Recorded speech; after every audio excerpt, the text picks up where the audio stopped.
दोस्तों, आपके अपने चैनल फिन ब्रिलियंस पर आपका स्वागत है। आज डिस्कस करने वाले हैं 10 ऐसी कंपनियों के बारे में जो स्मॉल कैप है और उनमें एफआईज ने खरीदारी की है, और 5 ऐसी कंपनियां हैं जो माइक्रो कैप है और उनमें भी एफआईज ने खरीदारी किया है। तो मार्केट में जहां एफआईज लगातार बिकवाली करते हुए नजर आए हैं, उस बीच अगर किसी भी कंपनी में एफआईज खरीदारी करते हुए दिखे तो हमें उन पर रिसर्च जरूर करना चाहिए। तो आज इन्हीं कंपनियों के बारे में डिस्कस करेंगे। वीडियो शुरू करेंगे उससे पहले एक इंपॉर्टेंट डिस्क्लेमर देना चाहेंगे। ये video just for study purpose के लिए, इन्फॉर्मेशन पर्पस के लिए है। मेरी तरफ से कोई बाय सेल होल्ड का कॉल नहीं है। तो सबसे पहली कंपनी को हम देखेंगे, और जो भी है 15 कंपनियों को देखेंगे तो मतलब उनको डिटेल्स में नहीं देखेंगे। तो ये कंपनियां कौन कौन सी हैं, इनका बिजनेस क्या है, तो समरी ऊपर ऊपर ही अपन करके देखेंगे। आपको फर्दर इन कंपनियों के बारे में रिसर्च खुद से करना होगा, खुद से इन कंपनियों में आपको डीपली स्टडी करनी होगी। तो पहली कंपनी देखेंगे V2 रिटेल लिमिटेड। तो ये कंपनी जो टीयर 2 टीयर 3 की सिटीज़ है वहाँ पर फैली हुई है, और जो रिटेल स्टोर होता है उसमें इनका बिजनेस है, और ये काफ़ी तेज़ी से ग्रो करती हुई कंपनी नज़र आती है। अगर इसमें एफआईज को देखेंगे तो एफआईज ने लगातार अपना पोजीशन बढ़ाया है। अगर आप डीआईज को देखोगे तो डीआईज ने भी इस कंपनी में लगातार अपना पोजीशन बढ़ाया ही है। तो आपको इस कंपनी पर रिसर्च ज़रूर करना चाहिए। मार्केट कैप काफ़ी छोटा है, 58 के पी पर काम कर रही है, लेकिन अगर आप इंडस्ट्री का पी देखेंगे तो 43 का है। ये बताता है कि ये कंपनी इंडस्ट्री का जो पी है उससे महंगे पर काम कर रही है। प्लीज कोई शेयर नहीं है, ये अच्छी बात है। पिग रेशियो के हिसाब से अगर आप देखेंगे तो ये कंपनी आपको अंडर वैल्यूड दिखेगी। सेल्स का ग्रोथ, अगर आप प्रॉफिट का ग्रोथ देखेंगे तो कोई कमी नहीं है, और लगातार कंपनी अपना सेल्स भी कर रही है और प्रॉफिट भी अच्छा खासा जनरेट कर रही है। हालांकि इस पर अगर आप देखना चाहेंगे तो रिजर्व 352 करोड़ का है, और उसके मुकाबले में 1312 करोड़ का कर्जा है, यानी कि कर्जा कंपनी के ऊपर काफ़ी ज़्यादा है। वहीं पर पिछले एक साल का रिटर्न देखें तो लगभग आपको फ्लैट ही देखने को मिलेगा। 2-2.5% का एक साल में इस कंपनी ने रिटर्न बना कर दिया है। वहीं पर ऑल टाइम का रिटर्न देखेंगे तो 172% का रिटर्न बनाया है, लेकिन गिरावट भी काफ़ी हैवी हुआ है। और दूसरी कंपनी को हम देखेंगे तो दूसरी कंपनी का नाम जीआरएम ओवरसीज लिमिटेड है। तो ये कंपनी काम क्या करती है, तो जो बासमती राइस होते हैं उनमें इनका बिजनेस है। तो उसमें ये कंपनी कारोबार करती है, और इंडिया में जो टॉप क्लास की कंपनियां हैं इस सेगमेंट में, उनमें से ये कंपनी एक है। अगर आप देखते हैं एफआईज को, तो इस कंपनी में भी एफआईज लगातार अपना पोजीशन बढ़ाते हुए नजर आए हैं। और वहीं पर डीआईज को देखोगे तो डीआईज की तरफ से भी पोजीशन बढ़ाया गया है। तो हमें ये इस पर भी रिसर्च ज़रूर करनी चाहिए। इस कंपनी के बारे में हमें जानना चाहिए, स्टडी करना चाहिए। मार्केट कैप काफ़ी छोटा है, टॉप से अच्छे खासे करेक्शन में है। 45 के पी पर ये कंपनी काम कर रही है, लेकिन इंडस्ट्री का पी देखेंगे तो इंडस्ट्री का पी 22 का है, और ये कंपनी काम कर रही है 45 के पी पर, यानी कि इस कंपनी को अगर आप देखेंगे तो महंगे वैल्यूएशन पर है। प्लेस देखेंगे तो 0 करोड़ का है। हालांकि पिग रेशियो के हिसाब से देखेंगे तो अंडर वैल्यूड आपको देखने को मिलेगी। अगर इस यानी कि ग्रोथ के हिसाब से कंपनी अंडर वैल्यूड है। रिजर्व देखेंगे तो 463 करोड़ का रिजर्व है, और 211 करोड़ का उसके मुकाबले में कर्जा भी है। सेल्स देखेंगे तो कंपनी का जो सेल्स है, सेल्स में काफ़ी संघर्ष करती हुई नजर आई है, और प्रॉफिट में भी कंपनी ने संघर्ष दिखाया है। लेकिन पिछले एक सालों में देखेंगे तो ये कंपनी 117% तक रिटर्न बना कर दिया है। तो इस कंपनी का जो ग्रोथ है वो सेल्स में नहीं दिख रहा है, प्रॉफिट में भी नहीं दिख रहा है, लेकिन जो शेयर है ये लगातार भागता हुआ ऊपर गया है। तो आपको भी इस कंपनी पर नज़र रखने की ज़रूरत है, बट सतर्कता भी बरतने की ज़रूरत है।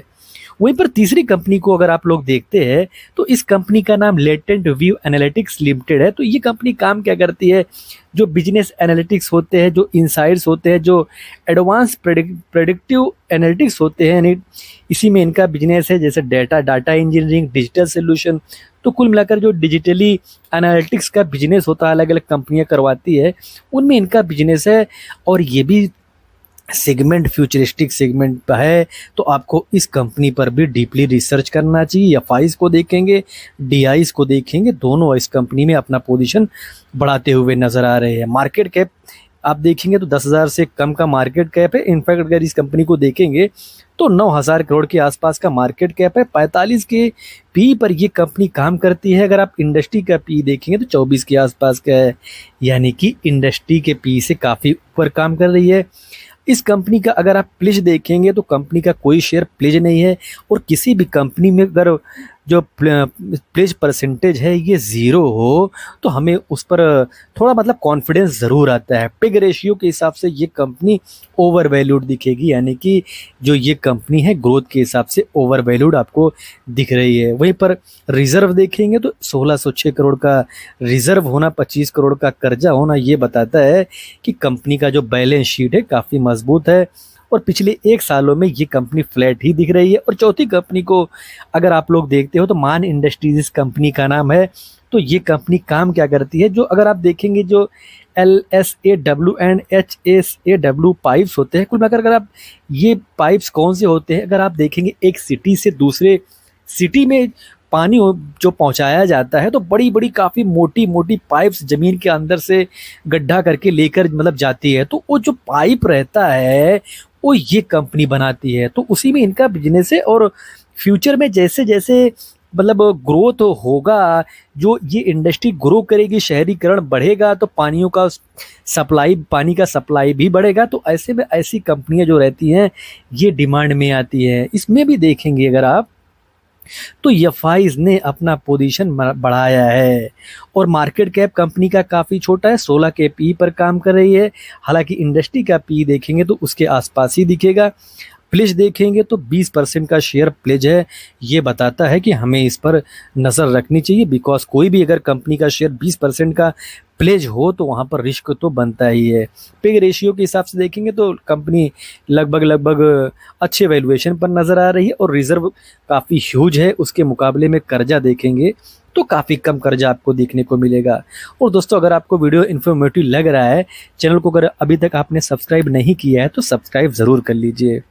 और सेल्स देखेंगे, प्रॉफिट का ग्रोथ देखेंगे, काफ़ी ह्यूज हुआ है, काफ़ी अच्छा खासा कंपनी ने ग्रोथ दिखाया, और पिछले 1 सालों में 26% का रिटर्न बनाकर अपने निवेशकों को तब दिया है जब मार्केट में काफ़ी करेक्शन है, मार्केट में गिरावट है। उस बीच ये कंपनी ने पिछले 1 साल में अच्छा खासा अपने निवेशकों को रिटर्न बनाया है। वहीं पर अगली कंपनी को देखेंगे, यानी कि 5वीं कंपनी को देखेंगे, आइथर इंडस्ट्रीज। तो ये कंपनी स्पेशलिटी जो केमिकल्स होते हैं उनमें काम करती है, और कुछ केमिकल्स ऐसे है जो इंडिया में ओनली यही कंपनी बनाती है। पहले ये केमिकल इंडिया चाइना से और यूरोप से इंपोर्ट करता था, लेकिन आज के दौर में वो केमिकल ये कंपनी बना रही है, यानी कि इसका जो केमिकल का बिजनेस है ये काफ़ी मतलब ऐसा है, क्रिटिकल है। इस कंपनी में प्रमोटर के पास काफ़ी विशाल अगर आप देखेंगे तो आपको शेयर देखने को मिलेगा। वहीं पर एफआईज को देखेंगे, जो इनके पास 4.64% का शेयर हुआ करता था, वो अभी बढ़कर 5.81% का हो गया है। यानी कि जहां पर पिछले 1-1.5 सालों से एफआईज बिकवाली करते हुए नज़र आ रहे थे, उस बीच इस कंपनी में जो एफआईज है वो खरीदारी करते हुए दिख रहे हैं। पी देखेंगे तो 61 का पी है, और इंडस्ट्री का पी देखेंगे 27 का है। इंडस्ट्री के पी से काफ़ी महंगा पी इस कंपनी का दिख रहा है, लेकिन कंपनी का जो फ्यूचर है वो काफ़ी ब्राइट इसलिए नज़र आता है बिकॉज इसका जो ग्रोथ है ये काफ़ी तेज़ हो सकता है, और फ्यूचर में अगर ग्रो ये कंपनी करेगी, नेट प्रॉफिट अपना जनरेट करेगी, तो जो ये पी है ये पी करेक्ट भी हो सकता है। प्लेज कोई शेयर नहीं है, लेकिन पिग रेशियो के हिसाब से देखेंगे, यानी कि ग्रोथ के हिसाब से ये कंपनी आपको ओवर वैल्यूड दिखेगी। कर्जे के मुकाबले में रिजर्व काफ़ी शानदार है, सेल्स कंपनी ने अच्छा खासा किया, ग्रोथ दिखाया है, और पिछले 1 सालों में 25% का रिटर्न भी अपने निवेशकों को बना कर दिया है। छठा कंपनी को देखेंगे, जना स्मॉल फाइनेंस बैंक। तो कुल मिलाकर ये स्मॉल फाइनेंस बैंक है। इसमें भी अगर आप एफआईज को देखोगे तो एफआईज ने अपना पोजीशन बढ़ाया है। मार्केट कैप काफ़ी छोटा है, 9-10 के आसपास पे का इस कंपनी का पी है। वहीं पर इंडस्ट्री का पी देखेंगे तो 23 का है, यानी कि इंडस्ट्री के पी से काफ़ी नीचे पर काम कर रही है। पिग रेशियो के हिसाब से अंडर वैल्यूड देखने को ये शेयर मिलेगा। अगर आप रिजर्व देखोगे तो काफ़ी कम है, उसके मुकाबले में आप कर्जा देखोगे तो काफ़ी जो डिपॉजिट रहता है उसको देखोगे तो काफ़ी ज़्यादा दिखेगा। बोरोविंग देखोगे तो 3810 करोड़ का दिखेगा, यानी कि कर्जा भी अच्छा खासा इस कंपनी पर मतलब इस कंपनी के ऊपर है। हालांकि इनका जो बैंक होते हैं, जो एनबीएफसीज होते हैं, इनका बिजनेस भी इसी सेगमेंट में रहता है, कर्जा लेना और कर्जा देना, ये सारा कारोबार इनका रहता है। लेकिन अगर अब आप इस कंपनी का सेल्स देखते हैं तो सेल्स कंपनी ने काफ़ी शानदार किया है।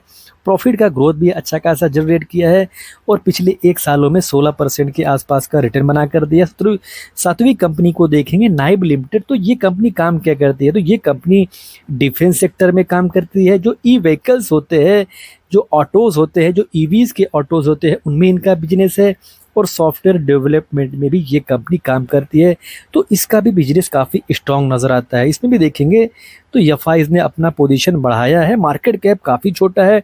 अगर आप इस कंपनी का पी देखेंगे तो 472 का आपको पी देखने को मिलेगा। और अगर आप इस कंपनी को देखेंगे इंडस्ट्री का पी क्या है, तो 62 के आसपास का इंडस्ट्री का भी पी है। और इस कंपनी के पास प्लेज देखेंगे तो कोई शेयर प्लेज नहीं है। रिजर्व काफ़ी शानदार है। उसके मुकाबले में अगर आप कर्जा देखना चाहेंगे तो कर्जा काफ़ी कम है। सेल्स में, प्रॉफिट में ये कंपनी अभी संघर्ष करती हुई नज़र आ रही है और पिछले 1 सालों में काफ़ी बड़े करेक्शन में भी आपको ये कंपनी दिखेगी। आर्टेमिस मेडिकेयर सर्विसेज लिमिटेड, तो ये कंपनी काम क्या करती है? तो कुल मिलाकर इनका बिजनेस जो है वो multi speciality territory care hospital में है और ये भी बिजनेस इंडिया में काफ़ी तेज़ी से ग्रो कर रहा है। और यहाँ पर अगर आप देखेंगे तो एफआईज़ ने काफ़ी बड़ा पोजीशन बढ़ाया है।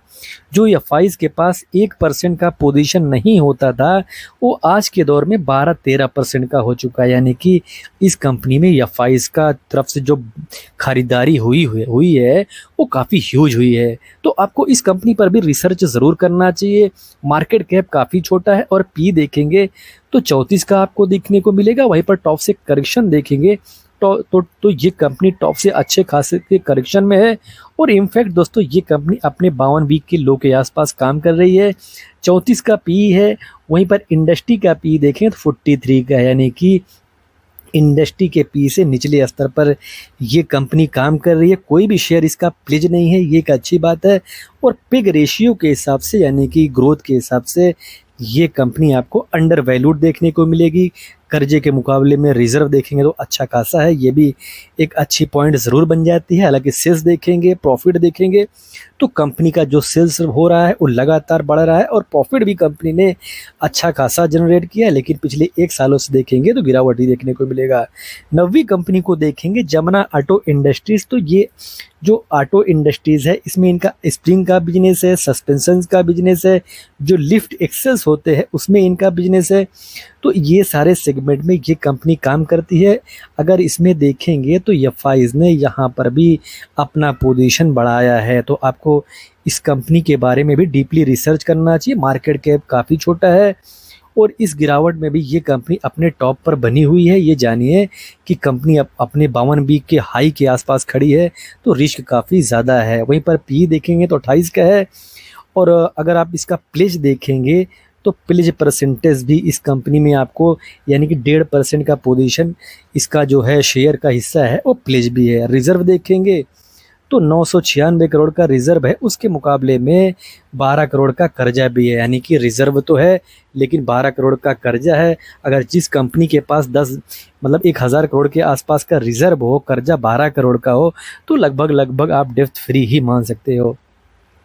और पिछले 1 सालों में ये कंपनी अपने निवेशकों को 44% के आसपास का रिटर्न बना कर दिया है। और आज के दौर में कोई कंपनी 1 साल में अगर 44% का रिटर्न बनाती है तो ये कम नहीं होता है, बिकॉज मार्केट में इतना करेक्शन हुआ है, इतना मार्केट में प्रेशर बना हुआ है। उस बीच अगर कोई कंपनी ऊपर जाए तो हमें उस कंपनी के बारे में, उस कंपनी के बिजनेस के बारे में ज़रूर रिसर्च करना चाहिए, ज़रूर स्टडी करनी चाहिए। वहीं पर 10वीं कंपनी को देखेंगे नॉलेज मरीन इंजीनियरिंग लिमिटेड, तो ये कंपनी काम क्या करती है? आप इनका बिजनेस देखेंगे जो मरीन क्राफ्ट होते हैं उसमें इनका बिजनेस है, जैसे रिपेयरिंग का बिजनेस, मेंटेनिंग का बिजनेस, जो रिफिटिंग का बिजनेस होता है उसमें तो मिलाकर ये जो शिप वाला कारोबार है उसमें ये कंपनी काम करती है। और यहाँ पर एफआईज़ को देखेंगे जो एफआईज़ के पास 1% का पोजीशन नहीं होता था वो आज के दौर में बढ़कर 11% के आसपास का हो चुका है। यानी कि एफआईज़ ने इस कंपनी में काफ़ी ज़बरदस्त, काफ़ी बड़ा पोजीशन बनाया है। तो आपको इस कंपनी में भी रिसर्च ज़रूर करना चाहिए। मार्केट कैप काफ़ी छोटा है और ये इंडस्ट्री काफ़ी महंगी है, काफ़ी महंगी वैल्यूएशन इस कंपनी का है। और इस कंपनी का कि अगर आप इंडस्ट्री का वैल्यूएशन देखेंगे तो वो भी काफ़ी महंगा ही आपको देखने को मिलेगा। कोई भी शेयर अगर देखेंगे तो प्लेज नहीं है, ये एक अच्छी बात ज़रूर बन जाती है। लेकिन अगर आप पिग रेशियो के हिसाब से देखेंगे तो कंपनी आपको ओवर वैल्यूड देखने को मिलेगी। तो आपको ये चीज़ जानना चाहिए कि कंपनी का जो वैल्यूएशन है वो काफ़ी महंगा है, रिजर्व के मुकाबले में कर्जा कम है, ये एक अच्छी बात बन जाती है।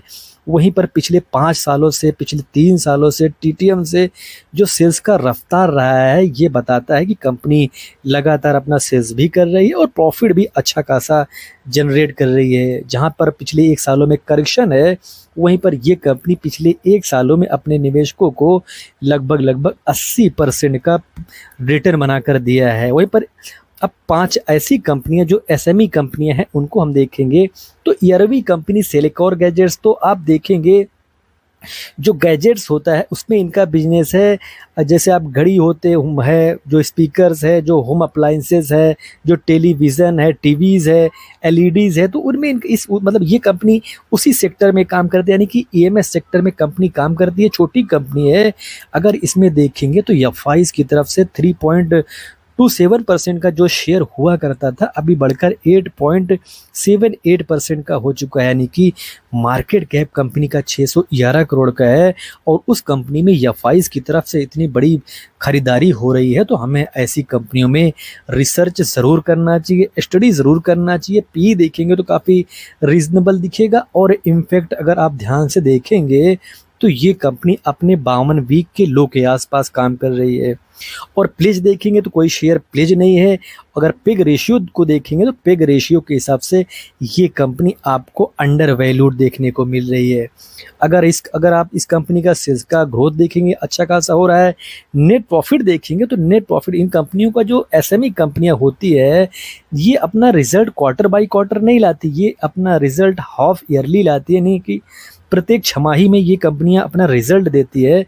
और लगातार रिजल्ट में अगर आप देखेंगे तो कंसिस्टेंसी ये कंपनी मेंटेन करके रखी हुई है। 12वीं कंपनी को देखेंगे, ओवासा डेंटिसिटी लिमिटेड, तो ये कंपनी काम क्या करती है, तो इनका business marketing and distribution of comprehensive portfolio of dental products, यानी कि जो डेंटल वाले प्रोडक्ट्स है, जो दांतों वाले प्रोडक्ट्स है, जैसे किसी का दांत टेढ़ा मेढ़ा हो गया, किसी का दांत टूट गया, किसी के दांत में कुछ प्रॉब्लम है, तो उसी सारे सेगमेंट में ये कंपनी ए टू जेड काम करके देती है। और ये भी काफ़ी तेज़ी से पूरे इंडिया लेवल पर ग्रो करती हुई कंपनियों में से एक है। इसमें देखेंगे तो एफआईज़ के पास जो 4% का शेयर हुआ करता था, वो आज के दौर में 7.5% का हो चुका है, यानी कि इस कंपनी में भी एफआईज़ ने काफ़ी बड़ा अपना पोजीशन बढ़ाया है। अगर आप इस कंपनी का पी देखेंगे तो 64 का देखने को मिलेगा। वहीं पर इस कंपनी में देखेंगे तो जो मतलब अपने 52 वीक के हाई के आसपास ही दिखेगी। हालांकि गिरावट भी देखेंगे तो बहुत ज़्यादा नहीं हुआ है, हालांकि गिरा है लेकिन बहुत ज़्यादा करेक्शन नहीं हुआ है। और इस कंपनी का परसेंटेज देखेंगे, प्लेज परसेंटेज तो कोई नहीं है, ये एक अच्छी बात बन जाती है। पिग रेशियो के हिसाब से देखेंगे तो कंपनी आपको थोड़ा सा अच्छे खासे वैल्यूएशन पर देखने को मिल रही है। हालांकि कंपनी छोटी है, तो ऐसी कंपनी जो ग्रोथ फेज में हो तो उनको अगर आप देखेंगे तो बहुत ही कम वैल्यूएशन पर तो आपको नज़र नहीं आएंगी। और अगर आप रिजर्व देखते हो, कर्जा देखते हो, तो ये बताता है कि कंपनी एक डेप्थ फ्री कंपनी है। एसएमई कंपनी है लेकिन डेप्थ फ्री कंपनी है, तो हमें इस पर भी रिसर्च ज़रूर करना चाहिए, स्टडी ज़रूर करना चाहिए। जेड टेक को देखेंगे तो ये कंपनी काम क्या करती है, जो सिटी पार्क्स होते हैं उसमें इनका पार्क है, जो वेस्ट वाटर मैनेजमेंट होता है उसमें इनका बिजनेस है, तो जियो टेक्निकल सॉल्यूशंस होते हैं उसमें इनका बिजनेस है। तो आपको इस कंपनी पर भी रिसर्च करने की आवश्यकता है। इसमें भी एफआईज़ ने अपना काफ़ी बड़ा पोजीशन बनाया है। और इस कंपनी का मार्केट कैप 1000 से कम है। और छोटी कंपनी में अगर जिसका मार्केट कैप 1000 करोड़ से कम हो, वहाँ पर एफआईज़ अपना पोजीशन बढ़ाए, तो हमें वहाँ पर रिसर्च व स्टडी ज़रूर करनी चाहिए। पी देखेंगे 35 के आसपास के पी पर कंपनी काम कर रही है। और पिग रेशियो के हिसाब से कंपनी को देखेंगे तो अंडर वैल्यूड है। और नेट प्रॉफिट देखेंगे तो कंपनी का जो नेट प्रॉफिट है ये अच्छा खासा ग्रो हुआ है। हालांकि कंसिस्टेंसी देखेंगे तो आपको कंसिस्टेंसी देखने को नहीं मिलेगी। रिजर्व के मुकाबले में कर्जा देखेंगे तो काफ़ी कम है, ये बताता है कि अच्छी बात है, कंपनी के पास मजबूत रिजर्व है उसके मुकाबले में। कर्जा काफ़ी कम है। तो किसी भी छोटी कंपनी के पास अगर रिज़र्व मज़बूत होता है तो ये एक अच्छी बात उसके लिए ज़रूर बन जाती है। और 14वीं कंपनी को देखेंगे ओमन कार्ड। तो एक चीज़ जानिए, जो ये ओमन वाला बिज़नेस है ये काफ़ी मतलब काफ़ी तेज़ी से ग्रो करता हुआ बिज़नेस है। अगर इसका देखेंगे बिज़नेस, क्लॉथिंग में इनका बिज़नेस होता है, ज्वेलरी में इनका बिज़नेस है, मेकअप में इनका बिज़नेस है, एक्सेसरीज़ में इनका बिज़नेस है। तो अगर अगर आप थोड़ा ध्यान देंगे, जो वुमेन्स होती है उनको जो भी प्रोडक्ट पसंद आते हैं ना, तो नेक्स्ट टाइम वो वही प्रोडक्ट उसी कंपनी का खरीदना पसंद करते हैं, उसी स्टोर पर जाना ये पसंद करती है। तो ये जो बिज़नेस है ये काफ़ी अच्छा खासा ग्रो कर रहा है। इसमें भी एफआईज़ की तरफ से पोजीशन बढ़ाया गया है। मार्केट कैप इतना छोटा है कि कोई भी बड़ा निवेशक आकर भगा भी सकता है और गिरा भी सकता है। टॉप से ये कंपनी काफ़ी अच्छे करेक्शन में इनफैक्ट अपने 52 के लो के आसपास काम कर रही है। 16 के पीई पर है। परसेंटेज देखेंगे, प्लेज परसेंटेज तो कोई नहीं है, लेकिन अगर आप ध्यान देंगे तो कंपनी का जो नेट प्रॉफिट है उसमें काफ़ी कंसिस्टेंसी मेंटेन है। अगर आप अभी तक इस वीडियो को देख रहे हो तो कमेंट बॉक्स में यस लिखकर ज़रूर बताइए, ताकि हमें पता चले कि लंबी वीडियो होने के बावजूद भी देखने वाले जो स्मार्ट इन्वेस्टर्स है वो है। तो आप कमेंट बॉक्स में यस लिखकर ज़रूर बताइए। रिज़र्व देखेंगे तो 70 करोड़ का रिज़र्व है, और कर्जा देखेंगे तो 22 करोड़ के आसपास का कंपनी के पास कर्जा भी है। 15वीं कंपनी को देखेंगे तो ड्रोन डेस्टिनेशन, और ये ड्रोन वाला सेक्टर है ये आज के दौर में काफ़ी संघर्ष करता हुआ दिख रहा है। मैन्युफैक्चरिंग में, डील्स में जो ट्रेनिंग होता है वो भी ये कंपनी देती है। एफआईज़ ने अपना पोजीशन बढ़ाया है। पी कुछ दिखेगा नहीं because company loss making company है। रिजर्व अच्छा खासा है, कर्जा भी काफ़ी अच्छा खासा इस कंपनी के पास है। और वीडियो डिस्क्लोज करेंगे उससे पहले एक इंपॉर्टेंट डिस्क्लेमर देना चाहेंगे, I am not SEBI registered advisor. कुछ भी बाय और सेल करते हो उससे पहले अपने फाइनेंशियल एडवाइजर से बात कीजिए, डिस्कस कीजिए, सलाह कीजिए, दोस्त देने की कोई कॉल लीजिए। अगर आपको वीडियो इन्फॉर्मेटिव लगा हो तो वीडियो को लाइक कमेंट शेयर करें, और चैनल को सब्सक्राइब ना किया हो सब्सक्राइब भी जरूर कर ले। मिलते हैं किसी नए वीडियो में एक नए टॉपिक के साथ, तब तक के लिए हैप्पी इन्वेस्टिंग।